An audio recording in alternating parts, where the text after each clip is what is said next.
يا أيها الذين آمنوا ادخلوا في السلم كافة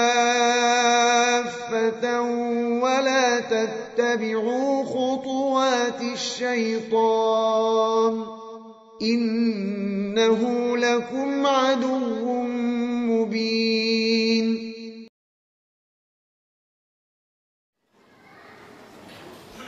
Bagaimana hukumnya kalau mau sholat ke masjid selalu mandi? Tergantung. Terkadang wajib, terkadang enggak. Jadi ini masih pertanyaan yang umum nih. Kapan wajib? Wajib kalau Anda habis berhubungan suami istri. Mau ke masjid harus mandi, ini wajib. Kalau misalnya lagi dalam enggak keadaan hadas akbar, ya, maka nggak harus untuk mandi, kecuali kalau misalnya Anda merasa nggak seger, ya, kalau ke masjid nggak bisa khusyuk, kalau badan nggak seger, nggak bersih, ya silahkan, nggak masalah. Cuman hukumnya tidak wajib. Yang wajib hanyalah apa? Hanyalah berwudu. Tadi Nabi SAW mandi itu adalah karena beliau pingsan. Makanya para ulama menyimpulkan dari hadis ini, orang yang pingsan setelah dia siuman dan dia akan melakukan ibadah, dia diperintahkan untuk apa? Untuk mandi. Walaupun pingsan itu terjadi berkali-kali. Dan makanya Nabi kan berapa kali tadi? 3 kali pingsan, dan setiap kali apa? Mandi. Itu kesimpulan disebutkan oleh para ulama, di antaranya seingat saya Imam Nawawi kalau nggak salah di dalam kitabnya Syarah Sahih Muslim, atau Ibnu Hajar dalam kitabnya Fathul Bari. Apakah benar Rasulullah SAW itu meninggal karena diracun? Yang betul beliau meninggal salah satunya adalah karena dampak dari racun. Ya. Jadi beliau diracun dan tidak meninggal saat itu. Beliau sembuh, kemudian sampai berjalan beberapa saat, baru kemudian beliau sakit menjelang wafatnya, dan beliau berkata kepada Aisyah radhiyallahu anha, inilah salah satu dampak dari racun yang apa? Yang dulu. Artinya Nabi begitu diracun nggak langsung apa? Meninggal dunia. Ya, tapi beliau sempat hidup beberapa saat, ya, beberapa masa, kemudian beberapa waktu, kemudian beliau wafat, salah satunya adalah karena dampak dari racun tersebut. Bagaimana dengan salat yang dahulu pernah tertinggal? Apa yang harus dilakukan? Bertaubat kepada Allah Jalla wa Ala dengan taubat nasuha dan bertekad untuk tidak mengulangi lagi perbuatan tersebut.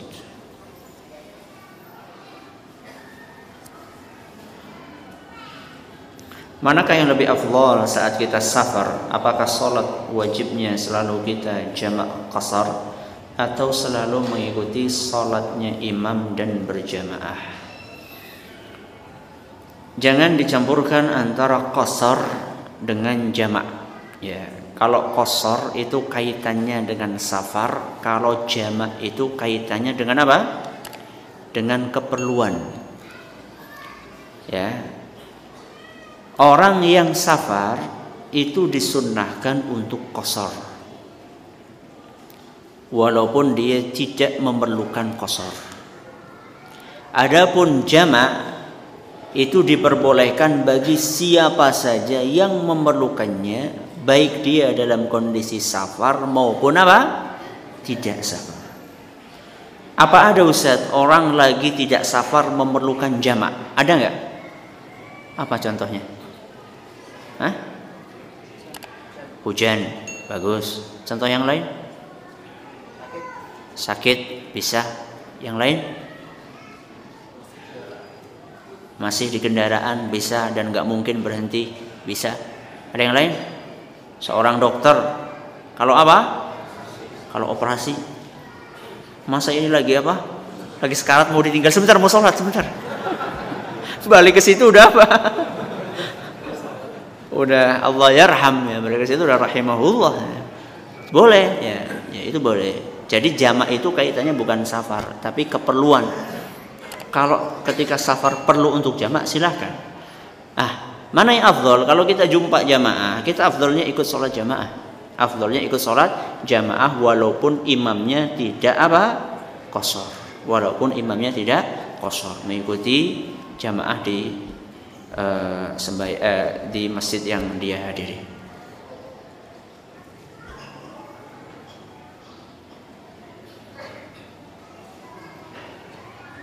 Ustaz, di kampung mertua ana ada masjid tapi azannya maghrib doang. Gimana Ustaz kalau ana yang azan 5 waktu tapi gak ada yang sholat karena penduduknya sedikit? Penduduknya sedikit apa pada gak mau ke masjid? Apa ana harus azan sendiri, qomat sendiri dan sholat sendiri? Jawabannya iya. Ya. Dan Anda akan mendapatkan pahala yang berlipat ganda. Ya, kalau boleh kita umpamakan dengan kerja borongan. Ya. Borongan azan, qomat, imam, makmum juga sekalian. Dan itu saya alami, subhanallah, saya alami beberapa agak lama di kampung ana. Ya. Tapi alhamdulillah dengan berjalannya waktu, mungkin orang juga kasihan juga mungkin yang ngeliat orang ini sholat sendirian melulu. Akhirnya mulai datang 1, 2, alhamdulillah setelah 4 tahun, alhamdulillah jadi 3 orang. Gak masalah, daripada apa? Sendirian. Nah, itulah yang namanya dakwah. Itulah yang namanya dakwah, memang membutuhkan apa? Membutuhkan kesabaran ya, membutuhkan kesabaran. Ya, yang Anda lakukan sudah benar dan Anda insya Allah akan mendapatkan pahala yang berlipat.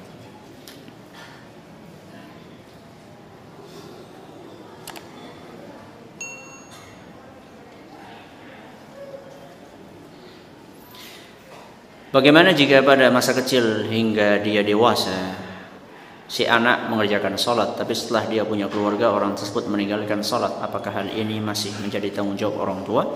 Jawabannya, Anda masih berkewajiban untuk menasihati anak Anda walaupun bukan sudah berkeluarga, karena yang namanya amar ma'ruf nahi mungkar, dakwah itu tidak membeda-bedakan antara keluarga dan bukan. Anda masih tetap memiliki kewajiban untuk menasihati anak Anda.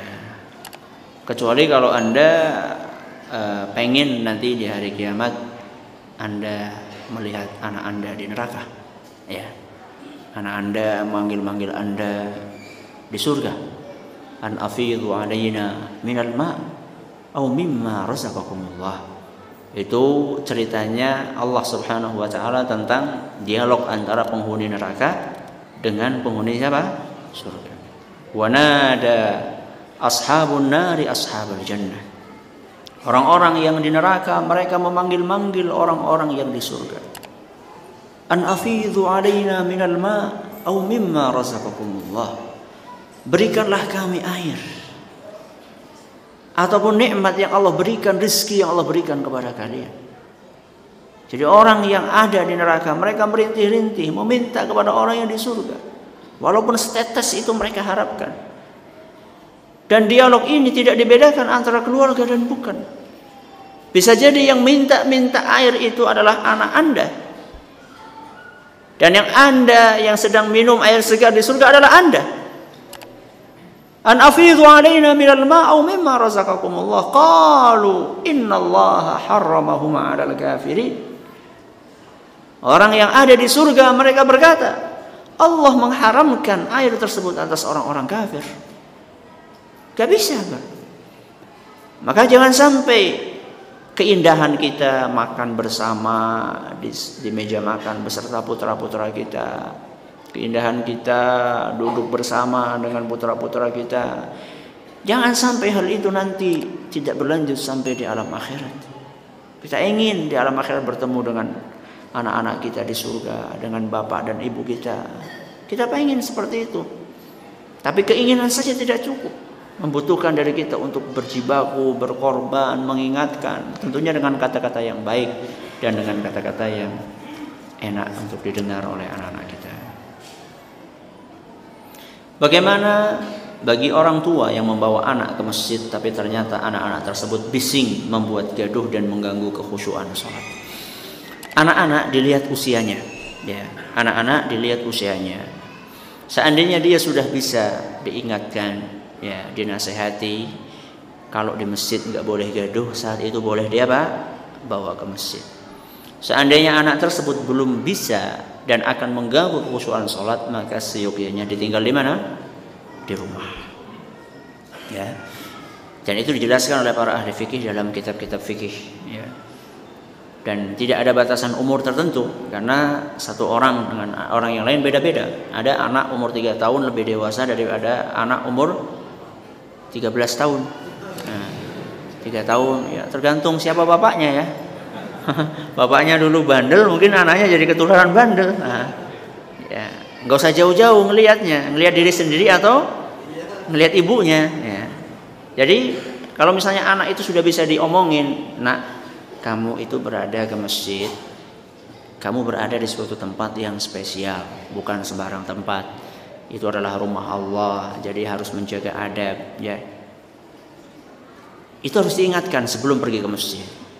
Yang namanya anak biasa diingatkan sekali apa? Kadang nanti mainan lagi. Jadi sehari taat, sehari enggak. Itu biasa.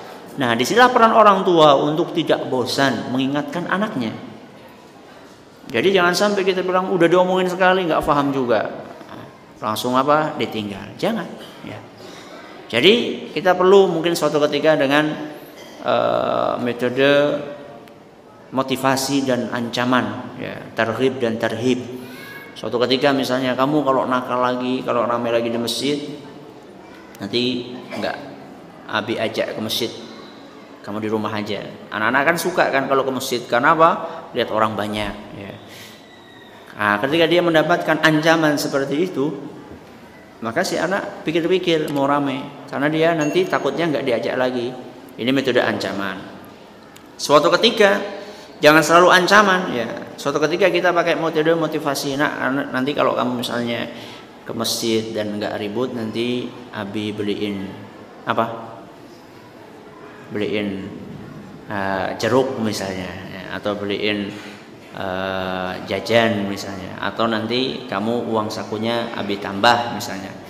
Jadi perlu kita menggabungkan antara dua metode ini. Jadi ini perlu kita biasakan. Tapi ya sekali lagi yang namanya anak itu memang butuh kesabaran dan butuh untuk berkali-kali diingatkan. Makanya para ulama dahulu mengatakan at-ta'dibu fis shighari kan naqshi 'alal hajar. Mendidik ketika kecil seperti mengukir di atas apa? Batu. Mengukir di atas batu itu keras enggak? Keras, ya. Butuh apa? Butuh tenaga dan butuh dipukul berkali-kali. Bukan anak kita dipukul berkali-kali maksudnya. Maksudnya ketika kita mengukir supaya ukiran itu apa? Berbekas. Itu butuh berkali-kali. Jadi kita butuh mengingatkan anak berkali-kali. Sampai berapa Ustaz? Sampai berkali-kali. 100 kali. 200 pun gak apa-apa. Ya, berkali-kali kita ingatkan. Nanti kalau sudah jadi ukirannya kayak ukiran batu. Ya, ya. Jadi kayak ukiran batu. Keras, ya, artinya melekat. Ini kalau kita sabar untuk mendidik anak kita.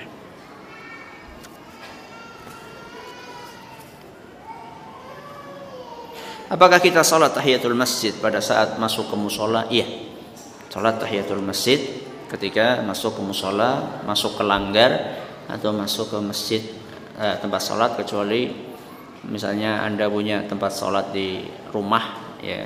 Tempat sholat itu bukan termasuk musola. Musola di sini yang dimaksud adalah musola apa? Umum kaum muslimin. Bagaimana kiat-kiat mendapatkan husnul khatimah? Ini pengajian sendiri nih. Ya.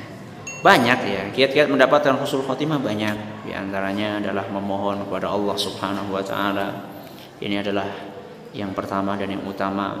Kemudian yang kedua adalah berusaha untuk istiqomah, ya. Karena orang yang istiqamah, insya Allah dia akan mendapatkan husnul khatimah. Karena kapanpun malaikat menjemput, dia berada dalam apa? Ketaatan. Sebagaimana kisahnya para ulama salaf, di antaranya Mansur bin Zadan, diceritakan, "Lau qila li Mansur ibn Zadan anna malaikatal maut 'indal bab, ma kana lahu an yazida min 'amalihi syai'an." Seandainya Mansur bin Zadan dikatakan sama dia, tuh ada tamu tuh, siapa? Malaikat pencabut nyawa di depan pintu. Kata para ulama, Mansur bin Zadan itu enggak butuh lagi untuk nambah amalan. Karena amalan dia sudah apa? Sudah cukup. Kapanpun malaikat maut datang, dia sudah apa? Sudah siap. Enggak butuh lagi untuk apa? Untuk nambah amalan. Siapa di antara kita yang kayak gitu? Hah? Andaikan ada malaikat maut datang ke kita, sebentar dong, 5 menit dong. Saya pengen sholat nih, pengen sujud. Tapi kalau Mansur bin Zadan enggak kayak gitu. Ya. Jadi berdoa kepada Allah agar dikaruniai husnul khatimah dan juga berusaha untuk istiqamah. Dan yang lainnya juga adalah berusaha untuk memperbaiki atau menyelaraskan antara hati dengan penampilan. Ini diambil dari sabda Nabi sallallahu alaihi wasallam yang berbunyi, wa innar rajula la ya'malu bi 'amali ahli al-jannah hatta ma yakunu bainahu wa bainaha illa dhira'un fayasbiqu 'alayhi al-kitab fay'amalu bi 'amali ahli an-nari fayadkhuluha. Kata Nabi SAW, ada sebagian orang yang semasa hidupnya dia itu banyak mengamalkan amalan-amalan penghuni surga, alias amal-amal soleh. Di akhir hidupnya Allah menakdirkan dia menutup hidupnya dengan perbuatan apa?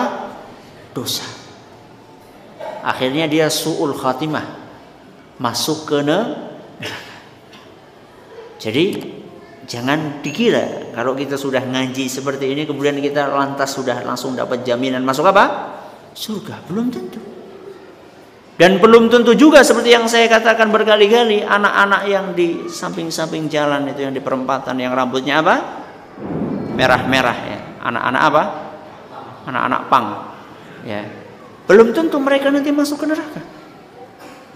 Kita yang pakai baju koko, pakai sarung ke masjid, lewat mereka mau ngaji, lewat mereka yang sedang gitaran di samping jalan. Belum tentu kita ini yang pakai baju koko sekarang masuk surga, dan belum tentu mereka yang enggak sholat saat ini mereka akan masuk neraka. Kenapa Ustaz?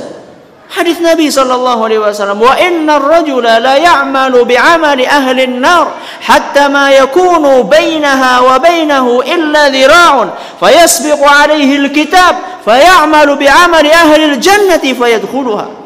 Kata Nabi SAW, ada sebagian orang yang semasa hidupnya dia banyak melakukan perbuatan dosa, tapi menjelang wafatnya Allah menakdirkan dia bertaubat, beramal soleh. Akhirnya dia masuk kemana? Surga. Dua sosok yang sangat bertolak belakang. Jadi walaupun kita sudah ngaji saat ini, jangan pernah timbul rasa sombong di dalam diri kita, meremehkan orang lain yang belum ngaji, yang belum taat setaat kita saat ini. Karena kita nggak tahu apakah kita bisa istiqomah sampai akhir hayat kita di atas manhaj yang hak ini atau enggak. Dan belum tentu orang-orang yang sekarang mereka bergelimang di dalam lumpur maksiat dan bid'ah, mereka akan begitu terus sampai mereka meninggal dunia. Kenapa Ustaz orang yang beramal soleh semasa hidupnya ternyata Allah menakdirkan di akhir hidupnya melakukan perbuatan dosa? Jawabannya ada dalam riwayat lain. Fi ma yabdu linnas. Orang tersebut beramal soleh sesuai dengan apa yang kelihatan di mata manusia. Kelihatannya rajin, sholatnya rajin, ibadahnya rajin, puasa Senin Kemisnya rajin. Kemudian juga ngajinya rajin, tapi itu nampaknya aja di hadapan manusia, tapi hatinya nggak seperti itu, alias nggak ikhlas. Ya, akhirnya dihukum oleh Allah Subhanahu Wa Taala dengan su'ul khatimah. Makanya salah satu kiat supaya kita bisa husnul khatimah, kita menyelaraskan antara hati kita dengan lahiriah kita.